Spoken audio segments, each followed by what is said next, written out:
मैं हूँ आपकी प्यारी मरियम, सारा मेरा प्यार आपके लिए। छोटे से कद की मालिक प्यारी मरियम अपने YouTube चैनल पर दिए जाने वाले इस इंट्रो से सोशल मीडिया पर एक सेलिब्रिटी बन चुकी हैं। छोटे कद के अफराद के साथ होने वाले बर्ताव ने मरियम की जिंदगी कैसे तब्दील की। हम लोग जा रहे होते हैं ना, तो हम लोगों को ताने दिए जाते हैं। हम लोगों को कहते थे ओ छोटी जा रही है। हमें पाकिस्तान में क्यों नहीं रिस्पेक्ट दी जाती? हम लोगों को डिसेबल क्यों कहा जाता है? उर्दू पॉइंट की वीडियोस देखने के लिए हमारा चैनल सब्सक्राइब कीजिए और बेल के आइकन पर क्लिक कीजिए ताकि आप हमारी तमाम आने वाली वीडियोस से बाखबर रह सकें। अस्सलामुअलैकुम नाज़रीन, मैं हूं उस्मान पराचा और आप देख रहे हैं उर्दू पॉइंट। इस वक्त हमारे साथ जो ये प्यारी मरियम मौजूद हैं, इनसे हम जानते हैं कि 15 ही दिन में इन्होंने यूट्यूब पर 10,000 से ज़्यादा सब्सक्राइबर हासिल कर लिए हैं और सोशल मीडिया सेंसेशन बन चुकी हैं। आइए इनसे जानते हैं कि इनकी ये कामयाबी का राज क्या है जो ये इतनी वायरल हो चुकी हैं। सबसे पहले तो मरियम आपका शुक्रिया, आपने टाइम दिया। बताइए, थैंक यू। आप ये बताइए कि किस तरीके से आपने 15 दिन पहले यूट्यूब और सोशल मीडिया पर आप नमूदार हुई और दिन ही दिन में आप इतनी तरक्की करके और इतनी वायरल हो चुकी हैं, क्या राज है इसके पीछे? हाँ, अस्सलाम वालेकुम, मैं हूँ आपकी प्यारी मरियम, सारा मेरा प्यार आपके लिए सारा मेरा प्यार और सारा मेरा प्यार पाकिस्तान के लिए। सबसे पहले तो मैं ये बताना चाहूँगी कि मैं पाकिस्तान की तरफ से हूँ और ये कि 15 दिन में मुझे खुद नहीं पता लगा कि मैं कैसे इतनी जल्दी वायरल होगी। बस ये कि सब ने मुझे बहुत ज़्यादा लाइक किया, माशाल्लाह उन्होंने बहुत ज़्यादा मुझे, सब आवाम ने मुझे बड़े अच्छे से लाइक किया ना, और मुझे इतनी जल्दी सपोर्ट किया कि मेरी ये वाली लाइन मशहूर होगी कि मेरा सारा प्यार आपके लिए सारा मेरा प्यार। आप ये बताइए कि ये बोलने का अंदाज और ये एकदम से आपको आइडिया कैसे आया सोशल मीडिया पे आने का? अच्छा, सबसे पहले ना मैं बात बताना चाहती थी कि मैं सोशल मीडिया पे क्यों आऊँ। मेरे दिल था कि एक दफ़ा ना मैं ऐसे ही बैठी हुई, तो मैंने सोचा कि मैंने इतनी ज़िंदगी के साल अपने गुजार दिए, जैसे कि मेरी हाइट छोटी है, लोग मुझे ऐसे देखते थे, ये करते थे, वो करते थे और ऐसे ही ना बस रिस्पेक्ट नहीं थे देते। मैं ऐसे एक दिन इंस्टाग्राम पे बैठी हुई थी, तो मैंने देखा कि ना ये उसी के एक मैं सर्च कर रही थी चैनल, तो एक लड़का मेरे सामने आया इंस्टाग्राम पे ना, वो किसी बाहर की कंट्री से है। तो उसने मुझे, मैंने जब उसको देखा, उसको इतना, एक सऊदी कोई शेख था, मुझे सही अच्छे से याद नहीं है, या दुबई का कोई शेख होगा, उसने उस लड़के से ओपनिंग करवाई। वो शॉर्ट हाइट का बंदा था और उससे उसने ओपनिंग करवाई। तो मैंने सोचा कि देखो बाहर की कंट्री में इन लोगों की कितनी रिस्पेक्ट है, और हम लोग जो है छोटी हाइट वाले, जब हम लोग जा रहे होते हैं ना, तो हम लोगों को ताने दिए जाते हैं। ऐसा ही है बिल्कुल, हम लोगों को कहते थे ओ छोटी जा रही है, ओ बड़ी जा रही है, ओ छोटी जा रही है, उम्र कितनी है, फलां कितनी, टमका के नहीं है। मेरा पॉइंट ये है कि हमें पाकिस्तान में क्यों नहीं रिस्पेक्ट दी जाती? हम लोग डिसेबल हैं, तो आप हम लोगों को डिसेबल क्यों कहा जाता है? जबकि बाहर के मुल्कों में ना डिसेबल नहीं कहा जाता, उनके लिए वर्ड यूज होता है स्पेशल पर्सन, उनको कहा जाता है। पाकिस्तान में ऐसा नहीं है। पाकिस्तान में ऐसा क्यों नहीं है? मैंने सिर्फ ये वाला क्वेश्चन पूछना है कि पाकिस्तान में डिसेबल लोगों के लिए क्या पॉइंट है, मतलब वो हम लोगों को क्यों नहीं रिस्पेक्ट देते? हालांकि सारे हम अगर कोई जॉब करते हैं, हम सारा कुछ करते हैं, काम हमसे सब कुछ इक्वल लिया जाता है, लेकिन हम लोगों को डिसेबल कहा जाता है। टैग हम पे लगा हुआ डिसेबल का। मैं चाहती हूँ ये डिसेबल के टैग को हटा के हम पे स्पेशल टैग लगाया जाए। हम स्पेशल लोग हैं, हमें स्पेशल लोगों को ट्रीट किया जाए जैसे कि बाहर के मुल्कों में ट्रीट किया जाता है। अच्छा, आप ये बताइए कि आपको हम देखते हैं कि कोई भी आपको चीज़ अच्छी लगती है, कोई भी ऐसी जो आपके माइंड में क्लिक करती है, उसकी आप वीडियो बनाना शुरू कर लेती हैं। हाँ। तो कौन सी ऐसी खास वीडियो थी जो वायरल हुई सबसे पहले? अच्छा, सबसे पहले तो मैं ऐसे ही बैठी हुई थी और मैंने कहा 9th क्लास में जब मेरी सप्ली आई, मुझे यहाँ से शुरू हुई ना मेरी, मैं एक दिन पार्क में बैठी हुई, तो मैंने कहा मुझे वैसे ही अपसेट थी मैं, तो मैंने कहा मैं क्या करूँ? मैंने कहा चलो किसी पार्क में चली जाती, किसी पार्क में चली गई। मैंने यूट्यूब का चैनल जब शुरू किया, तो मैंने कहा किसी पार्क में चली जाती हूँ। मैं पार्क में गई तो मैंने सोचा कि अब मैं क्या करूँ ना, तो मैं बैठी हुई, मैंने कहा क्यों ना इनको अपनी लाइफ की स्टोरी सुनाई जाए। फिर मैंने जब इनको देख के, सारे पीछे मुझे कैसे देख रहे हैं तो जब मैंने इनको लाइफ की स्टोरी सुनाना शुरू की, तो मुझे याद आया कि जब मैं छोटी थी, मतलब कि 9th क्लास में मेरी सप्ली आई, जहाँ से कॉन्फिडेंट बंदे को आता है कि छोटी हाइट में, आप पूछ रहे थे कि कॉन्फिडेंट कैसे आता है। जब मैं 9th क्लास में थी, मेरी सप्ली आ गई, मैं रोना शुरू कर दिया, तो मेरी अम्मी मनु क्या, मरियम नहीं, अगर तेरी 9th क्लास है, जो मेरी सप्ली आई थी, अम्मी मैंने कहा तू पढ़। मैं क्या, मैं नहीं पढ़नी है। मैं कह तू पढ़ से नहीं तो तू क्या कर से?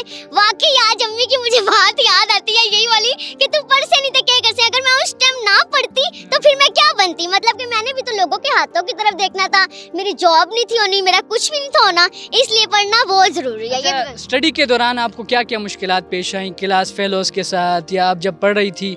आप ये बताइए पढ़ा कितना है, और फिर स्कूल में या कॉलेज में आपको कुछ इस तरह के टोन तो किसी ने नहीं मारी कि आप छोटी हाइट वाली हैं? हाँ, छोटी हाइट वाली को टोंट ना पड़े ये नहीं नहीं हो सकता कि छोटी हाइट वाले को टोन न पड़े। ये तो मैंने आपको पहले ही बताया कि देखे ना जरा, हम लोगों को ये क्यों कहा जाता है छोटी जा रही है, बड़ी जा रही है, छोटी जा रही है, बड़ी जा रही है, कितनी पढ़ती हो, नर्सरी में पढ़ती हो, ये करती हो।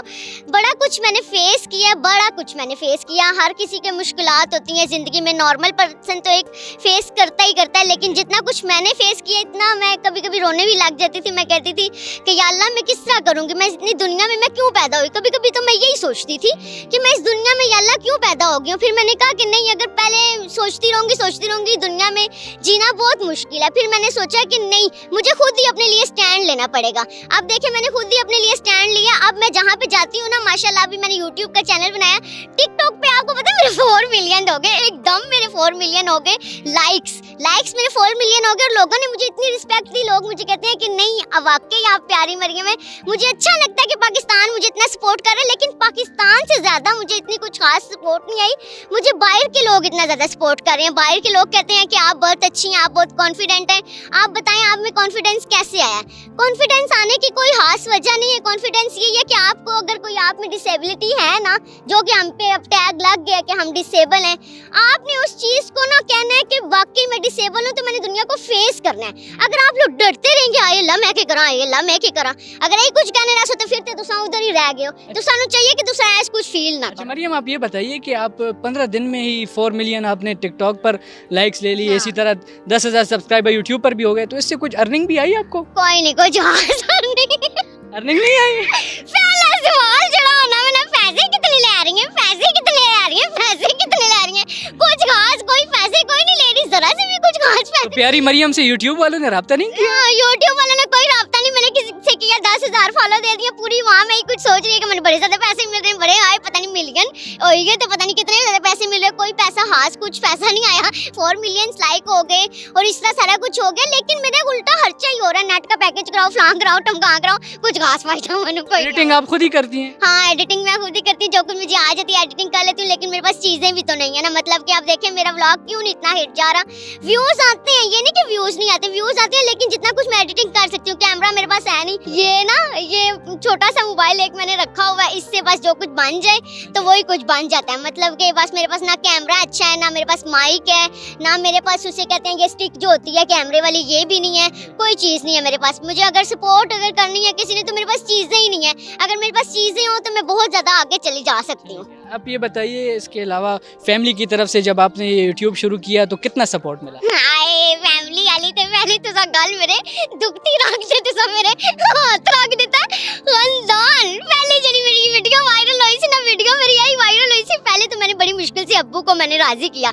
जब मैंने अब्बू को अपने राजी कर लिया तो मैं क्या अल्लाह खानदान वाला एक तस्वीर पा लो, पहले तो खानदान ही जान छोड़ सी। ऐली मेरी लाइन चढ़ी है ना, ऐली वायरल हो गई, पहले तो मेरी खानदान ही जान छोड़ सी।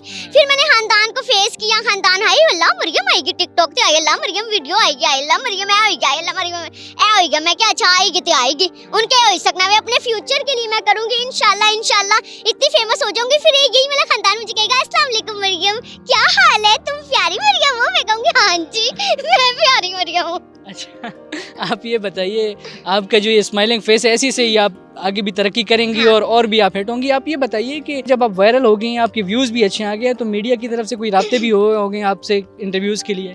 हाँ, मीडिया के लिए सारे तरफों से मुझे थोड़ा मतलब कि ना उन्होंने कहा कि हम आपका इंटरव्यू लेते हैं, हम आपका इंटरव्यू लेते हैं, लेकिन मैंने कहा उर्दू पॉइंट वाला बड़ा चैनल जबरदस्त है, सबसे पहला या अल्लाह मैं इसी को इंटरव्यू दूँ। जब मैं इसको इंटरव्यू दूँ फिर मुझे ज़्यादा ऑफर्स आए इंटरव्यू के।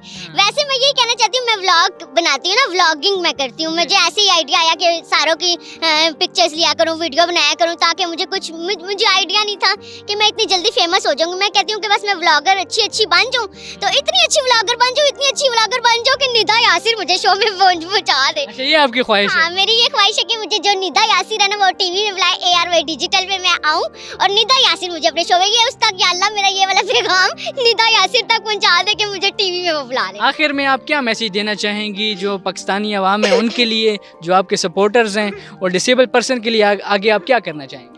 आखिर में मैं ये मैसेज देना चाहूँगी कि हमारी गवर्नमेंट बड़ी अच्छी गवर्नमेंट है, ठीक है। मैं अपनी गवर्नमेंट से बस एक रिक्वेस्ट करना ये चाहती हूँ कि देखें आप लोग हम लोगों पे क्यों नहीं नज़र डाल रहे। हम लोग भी तो हैं ना, हम लोग डिसेबल हैं, आप लोग हम पे क्यों नहीं कर रहे नजर। बाकी सारों पे आप देखते हैं, उनको देखते हैं, हर किसी का बिल पास हो रहा है, हर किसी का कुछ ना कुछ पास हो रहा है। कुछ ऐसा बिल पास हो कि देखें, अब मैं छोटी हूँ ना, मेरी हाइट छोटी है, मैंने तो फेस कर लिया जो कुछ फेस कर लिया। अब इतने डिसेबल लोग हैं, आपने देखा होगा रोड्स पे वो भीख मांग रहे होते हैं, बिल्कुल भीख मांग रहे होते हैं। मैं कहती हूँ या अल्लाह कुछ इस तरह का सिस्टम हो, मैं इन लोगों के लिए कुछ इतना स्टैंड ले सकूँ कि मेरी आवाज़ जो है वो गवर्नमेंट तक जाए, वो गवर्नमेंट तक जाए, इमरान खान तक मेरी आवाज़ जाए और इमरान खान कहे, पूछे कि बेटा आपकी क्या ख्वाहिश है। मैं उसको ख्वाहिश अपनी बताऊं कि मैंने इस ज़िंदगी में अपनी बहुत ज़्यादा इस हाइट के साथ अल्लाह ताला ने अगर मुझे इस तरह बना दिया, अल्लाह ताला ने अगर मुझे इस तरह बना दिया तो मैंने फेस किया सारा कुछ। मेरी तरह के और भी तो कितने लोग हैं वो फेस नहीं कर सकते। देखें, अगर अब मेरी समझे एज अगर 25 है, 30 है, जितनी भी मेरी एज है, लोग ये भी क्वेश्चन करते हैं, तो मेरी शादी नहीं हुई, साफ जो बात है। अभी मुझे रोना आ जाएगा लेकिन मैं कैमरे के आगे रोना नहीं चाहती। अभी अगर मुझे शादी नहीं हुई, समझे अगर किसी की भाई की शादी होगी उसी फैमिली में, भाई की शादी होगी है, बहन की शादी होगी, उस लड़की ने उसी घर पे रहना है, वो जॉब वगैरह नहीं करती, वो कमाती वगैरह नहीं है, तो उसको कौन पूछेगा? कोई पूछता है? एक सवाल है मेरा, अगर एक लड़की अपाहिज है, डिसेबल है, स्पेशल है, जो कुछ भी है, या लड़का है वो व्हील चेयर पे बैठा हुआ है, मैं तो वैसे अल्हम्दुलिल्लाह चल फिर सकती हूँ, अगर वो व्हील चेयर पे बैठा हुआ है, वो सारा कुछ है, तो वो उससे कहते हैं उसको 500 रुपए अगर चाहिए होंगे ना, तो वो पूछेगा कि यार मेरी बहन मुझे 500 देगी, मेरा भाई मुझे 500 देगा, मुझे कोई 500 देगा, मुझे कोई 1000 रुपए देगा। मैं चाहती हूँ गवर्नमेंट से एक रिक्वेस्ट है मेरी कि देखिए हम लोगों का थोड़ा सहारा बने। आपके पास बहुत खजाना है, पाकिस्तान एक बहुत ज्यादा अच्छा मुल्क है, बहुत ज्यादा इसके पास खजाना है। पाकिस्तान को चाहिए कि वो हम लोगों के लिए कुछ 500 1000 देखिए, नादरा में आप देखेंगे ना, डेटा लगाएंगे तो डेटा उधर इंटर आ जाता है। आप पहले पूछते हैं मजदूरी आगे लिखी होती है ना, आप डेटा का नादरा का रिकॉर्ड चेक करें कि इतने ज्यादा आवाम भी नहीं आपको मिलने लगी, कुछ खास नहीं मिलने लगी। 500 अगर 1000 बंदे ही है ना, अगर 1000 बंदे हैं तो उन लोगों के लिए ये है कि 500 रुपए 1000 रुपए मंथली उनका कुछ ना कुछ कर दें, ताकि उन लोगों को ना अपने बहन भाइयों या माँ बाप या आगे पीछे खानदान की तरफ मांगना ना पड़े। क्योंकि मैंने भी बहुत ज्यादा मांग के गुजारा किया है। जब मैं पढ़ती थी सारा, मैं देखती रहती थी कि कोई मुझे 500 1000 देगा तो फिर मेरा गुजारा होगा। शुक्र अल्लाह ताला का मेरी जॉब लग गई है। बस यही है कि बस मैं कहती हूँ इन बच्चों के लिए कुछ होना चाहिए। मैं तो सहारा बन गई हूँ अपना, खुद का मैं मुहताज नहीं हूँ किसी की, अपना कमाती हूँ, अपना कुछ ना कुछ मैं जॉब कर ही लेती हूँ। लेकिन मैं कहती हूँ जो बच्चे नहीं कर सकते, जो भीख मांगते हैं, जो इस तरह बन जाते हैं, गवर्नमेंट से मेरी ये अपील है, मैं उनको कहती हूँ कुछ ऐसा किया जाए कि उनको 500 1000 रुपए जो उनकी जरूरत की है, एक लड़की का मेरा गुजारा क्या होगा? रोटी तो मुझे मिल जाती है लेकिन अपना खर्चा होता है, 500 1000 क्रीम वगैरह लेनी होती है, कुछ भी लेना हो सकता है, कुछ ना कुछ लड़कियों को जरूरत होती है, लड़कों को भी जरूरत होती है। 1000 2000 कोई नहीं है। हम लोगों के बारे में किसी ने नहीं सोचा। मैं खुद टाटा वाले स्कूल तो पढ़ी हूँ, मैं शेख रशीद ना स्कूल है, शेख रशीद का थैंक यू सो मच कि उन्होंने लड़कियों का स्कूल बनाया। और देखिए मेरी अम्मी इतना बड़ा स्कूल अफोर्ड नहीं थी कर सकती, मैंने 500 रुपए 200 रुपए मैंने किए, उसमें मेरी फीस होती थी 2 रुपए। और मैं शेख रशीद के स्कूल से पढ़ी हूँ, सीबी कॉलेज से मैं पढ़ी हूँ, उसकी भी फीस गवर्नमेंट स्कूल से पढ़ी हूँ। मैं चाहती हूँ कि ऐसे ही लोग आगे आए, गवर्नमेंट हम लोगों का भी ख्याल करे। बहुत शुक्रिया नाजरीन, ये आप लोगों ने प्यारी मरियम की प्यारी बातें भी सुनी और इन्होंने जो हुकूमत को मैसेज दिया कि स्पेशल पर्सन्स के लिए भी उन्हें कुछ इकदाम उठाना चाहिए। उम्मीद है आपको हमारा ये प्रोग्राम पसंद आया होगा। इसी के साथ ही अपने मेज़बान उस्मान पराचा को दीजिए इजाज़त। अल्लाह हाफिज़।